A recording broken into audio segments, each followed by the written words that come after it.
Narito naman po ang paggunita ng Ramadan sa iba't ibang panig ng mundo. Sa Jerusalem, dinig ang sabay-sabay na panalangin ng mga Muslim sa sikat na Al-Aqsa Mosque.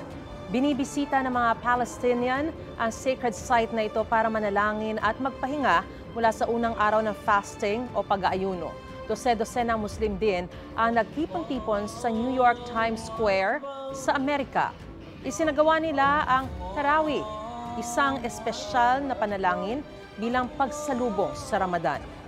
Nagliwanag naman ang ilang kalsada sa Frankfurt, Germany, kasabay ng pagsisimula ng Ramadan. Ayon sa isa sa mga organizer, galing daw ang ideya ng light decoration sa London. Mga kapuso, para una ka sa mga balita, mag-subscribe sa GMA Integrated News sa YouTube. Sa mga kapuso abroad, subaybayan niyo po kami sa GMA Pinoy TV at sa www.gmanews.tv.